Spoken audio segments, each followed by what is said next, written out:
meraru. Benar-benar celah nawa. Azab di tanah penjajah.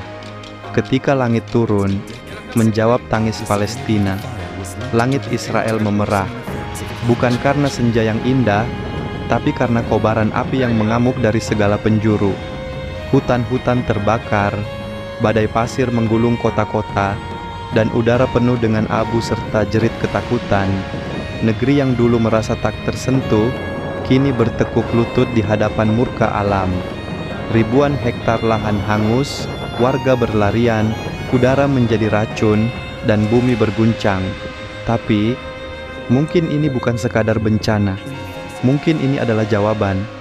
Jawaban dari jutaan doa yang dilangitkan oleh rakyat Palestina yang telah puluhan tahun ditindas, diusir, dibunuh, dan dilupakan. Doa dari para ibu yang kehilangan anaknya karena rudal. Doa dari ayah yang pulang hanya untuk menemukan rumahnya rata dengan tanah. Doa dari anak-anak yang lahir di tengah reruntuhan dan tumbuh di bawah bayang-bayang pesawat tempur. Israel membangun tembok, memperluas wilayah, dan menekan bangsa yang tak bersenjata. Mereka berkata ini untuk pertahanan. Tapi bagaimana bisa roket dibalas dengan bom yang meluluh lantakan seluruh kota? Bagaimana bisa rakyat sipil dianggap musuh hanya karena mereka ingin tinggal di tanah yang sudah diwariskan oleh nenek moyangnya? Sementara dunia diam, Palestina menangis. Dan kini, mungkin untuk pertama kalinya, Israel menangis juga. Tapi air mata mereka baru satu tetes dibanding samudera derita yang ditanggung Palestina. Lihatlah Gaza, tempat di mana langit tak pernah cerah, di mana suara azan bercampur dengan dentuman, di mana anak-anak menggambar bukan bunga atau pelangi, tapi tank dan pesawat.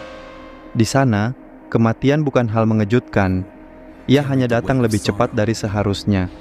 Dan kini, di saat Israel dilanda kebakaran dan badai pasir yang melumpuhkan, tak sedikit yang melihatnya sebagai isyarat. Alam bergerak, Tuhan berbicara. Tidak ada kekuatan di dunia ini yang bisa menutupi kezaliman selamanya. Yang tertindas punya senjata yang tak terlihat, doa. Mereka bilang ini cuaca ekstrim. Mereka sebut ini perubahan iklim.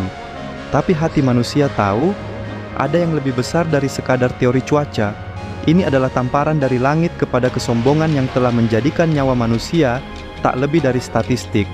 Jika Israel merasa ini bencana, maka bayangkanlah apa yang dirasakan Palestina selama puluhan tahun, ketika roket meluncur tanpa aba-aba, ketika rumah runtuh dan jenazah ditemukan di bawahnya, ketika anak-anak dibesarkan tanpa mengenal arti damai. Tuhan tidak tidur. Dunia boleh buta, tapi langit tidak.